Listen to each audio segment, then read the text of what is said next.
시청자 여러분 안녕하십니까? 무기고 시간으로 돌아왔습니다. 오늘은 오랜만에 우리 무기네요. 네, 오늘의 주인공은 바로 국산 유도 로켓 B-20입니다. 국내 언론은요, 올해 여름에 개최될 예정인 림팩 2024에서 수행될 최종 시험평가를 통과할 경우 B-20의 연내 수출 계약이 확정된다고 보도했습니다. 또한 미래항공전력 세미나 2024에 참가한 LIG 넥스원 관계자들 역시 B-20의 미국 수출이 유력한 상황이며 현재 한참 미국 진출을 위한 준비가 진행되고 있다고 밝혔습니다. 제가 이거는 지난번에 이순신 방산전에 가서도 현장에 있는 관계자한테 들은 얘기입니다. 아무튼 B-20의 수출이 성사된다면 우리는요, 유도 무기를 미국에 수출하는 쾌거를 이루는 것입니다. 이것은요, 지금까지와는 차원이 다른 K방산의 한 획을 긋는 사건이 될 겁니다. 따라서 오늘 샵의 군사연구소에서는 B-20 유도 로켓에 대해서 알아보는 시간을 가져보겠습니다.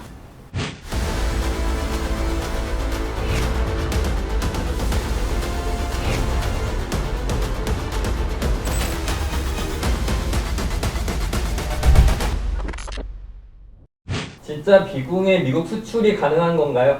네, LIG 넥슨 관계자는요, B-20에 대한 미 국방부의 마지막 무기 성능 평가, 이걸 이제 FCT라고 해요. Foreign Comparative Testing이라고 해서 이게 해외 비교 시험이라는 건데, 이게 이제 요번 달 이제 7월에 열리는 림팩 2024에서 예정되어 있다, 이렇게 밝혔어요. 또한 B-20의 미국 진출에 발맞춰서 구본상 LIG 그룹 회장이 7월에 미국을 방문하는 스케줄도 마련되어 있다고 합니다.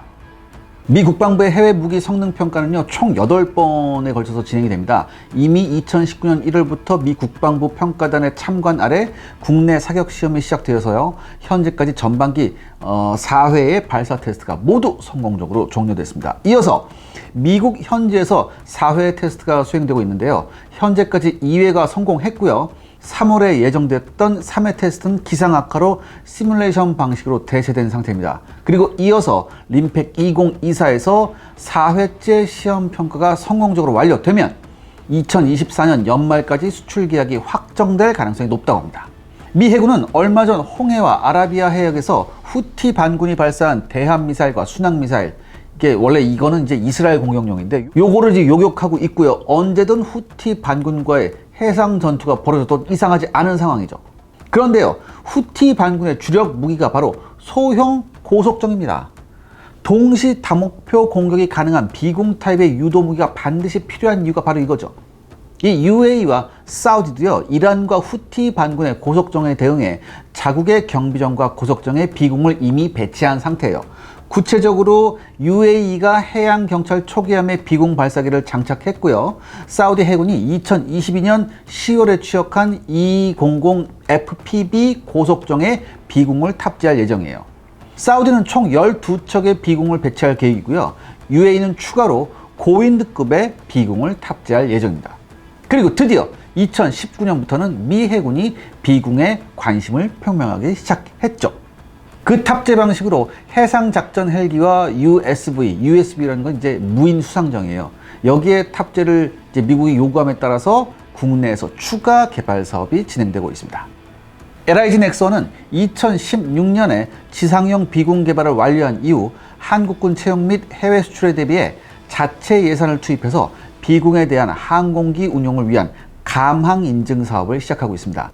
여기서 감항 인증이라는 것은 무엇이냐? 한마디로 항공기의 강도, 구조, 성능이 안정성 및 환경 보존을 위한 기술상의 기준에 적합한지 검사해서 그 기준에 적합하다고 정부가 인정하는 증명입니다.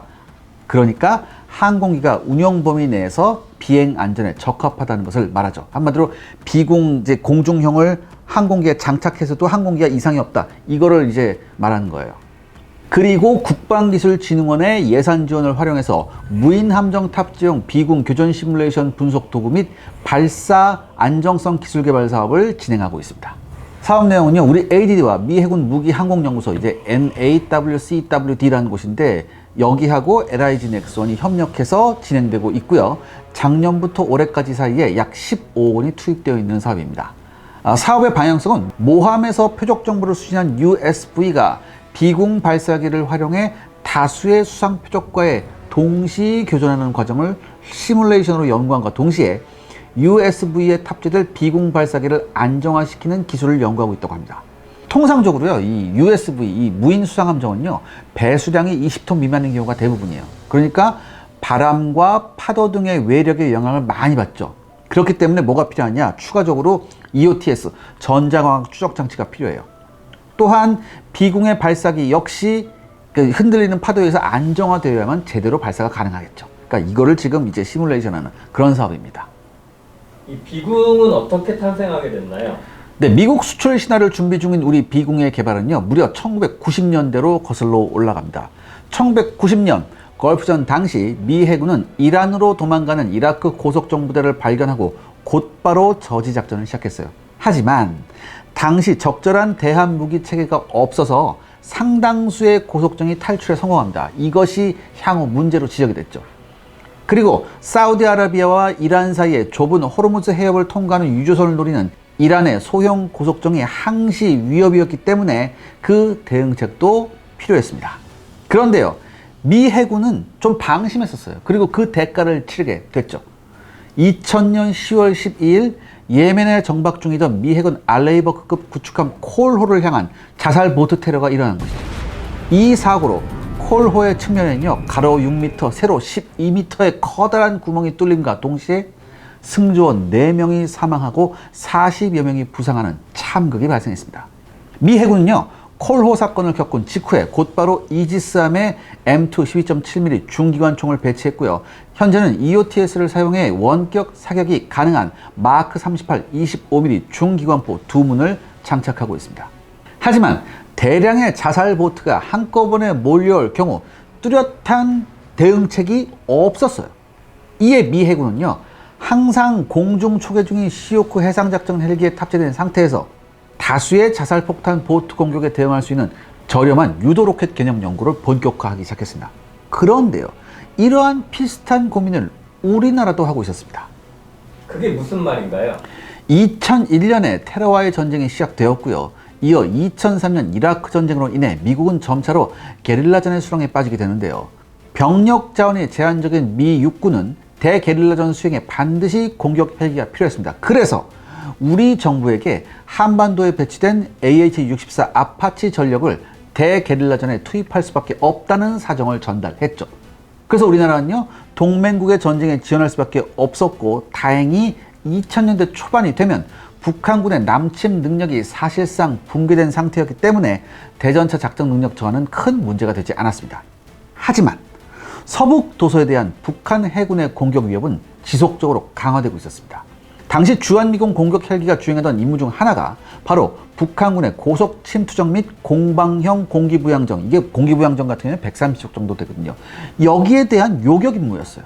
그래서 우리 군은 주한미군 아파치의 고속정 요격 임무를 위임받기로 결정했죠. 그리고 임무를 대체하고자 36대의 AH-64 아파치 도입 계획을 마련하게 됩니다.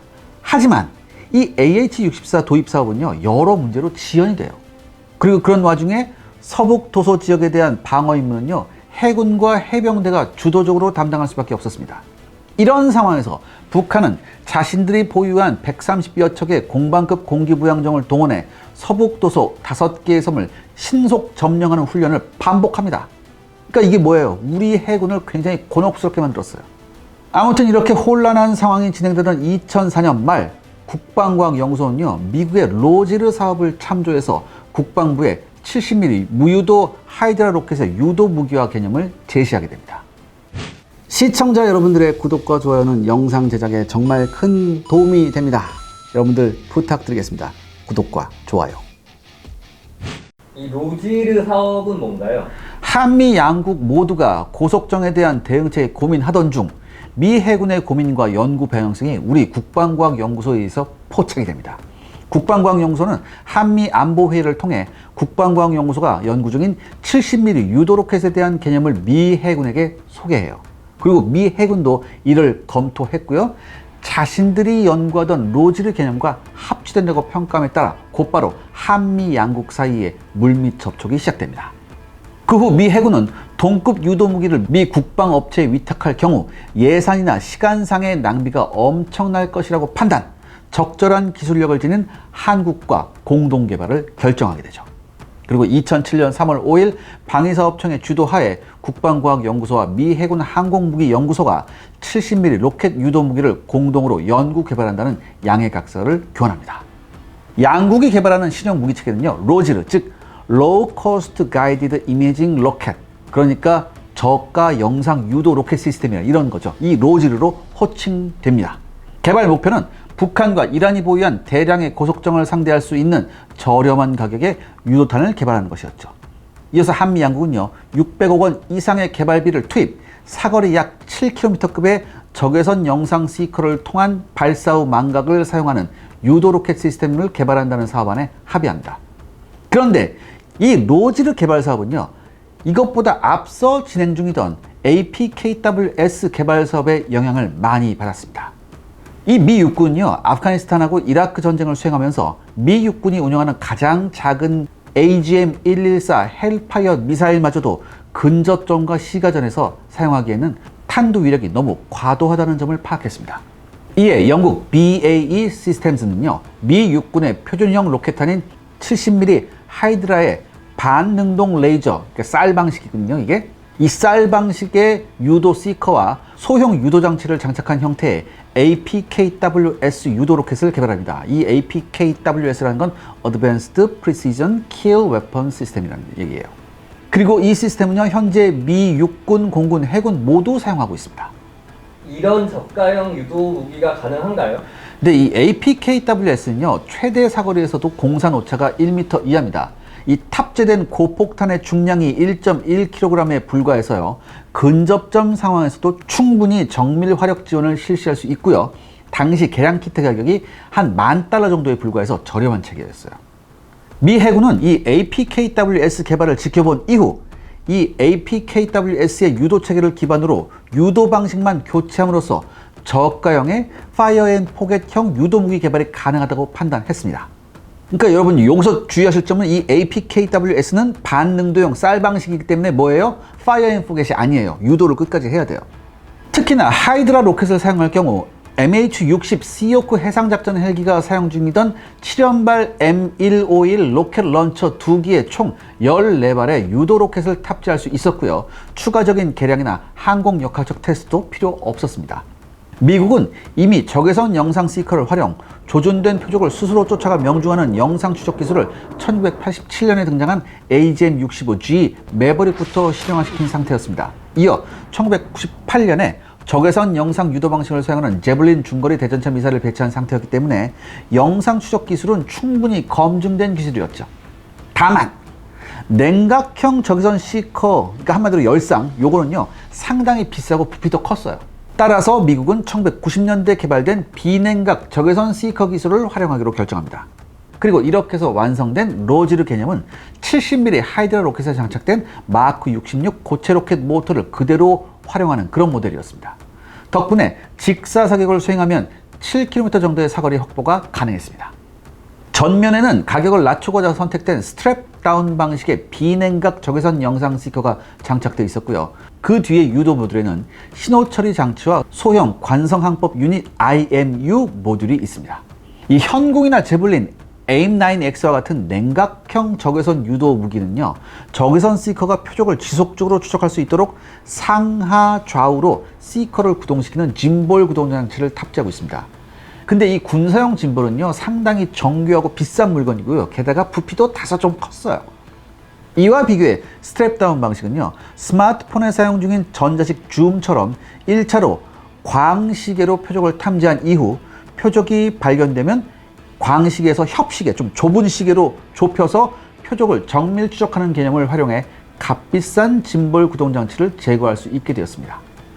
이 로지르의 유도 모듈 후방에는요, BLDC 모터로 움직이는 방향 제어용 날개가 장착되는데요, 그 뒤에는 탄두, 신관 구조물이 장착됩니다.